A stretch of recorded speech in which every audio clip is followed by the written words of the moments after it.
안녕하세요 여러분. 곧 있으면 한국의 제21대 국회의원 선거가 다가오고 있어요. 현재 여러분들이 지내고 계시는 호주의 투표율이 세계적으로 높다는 사실을 알고 계시나요?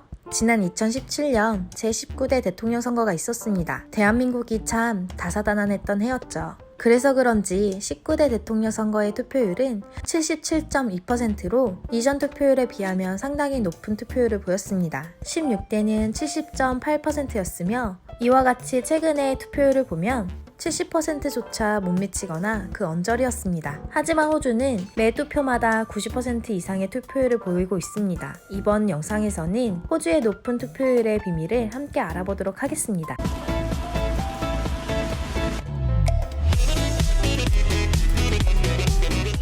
2016년 7월 2일에 치러진 호주 의회 선거가 총 91%의 투표율을 기록하며 상하 의원이 선출되었습니다. 선거 활동이 실시됨에 따라 많은 국가에서 호주의 독특한 선거 제도가 이슈가 된 적이 있습니다. 이슈가 된 이유를 살펴보면 호주에서는 연방선거에 투표하는 것을 국민의 의무로 규정하고 있다는 것입니다. 따라서 투표권을 가진 모든 유권자는 투표를 해야 하며 투표를 불참하는 것은 의무를 이행하지 못한 것으로 간주됩니다. 따라서 질병이나 종교적 금지 등이 합당한 이유가 없는데 불참 시 최소 $20에서 최대 $170의 벌금이 부과됩니다. 추가적으로 소송비와 벌금을 내지 않을 시에 연체료가 부과됩니다. 의무투표가 된 것은 1924년 퀸즐랜드주 선거를 위해 도입되었으며 점차적으로 확대되어 호주 전체에까지 도입되었습니다. 몇몇 지역에서는 지방선거까지는 의무가 아니라고 합니다. 호주도 원래부터 높은 투표율을 자랑하진 않았습니다. 의무투표를 시행하기 전 투표율은 60%에 미치지 못할 정도로 낮은 투표율을 기록하였으며 의무투표 도입 이후 두 번의 투표에서 95%라는 높은 투표율을 기록하게 되었습니다. 이후 계속하여 의무투표로 진행하였으며 현대에 들어서도 높은 투표율에 큰 영향을 미치고 있습니다. 호주 이외에도 투표를 의무화한 나라는 벨기에, 룩셈부르크,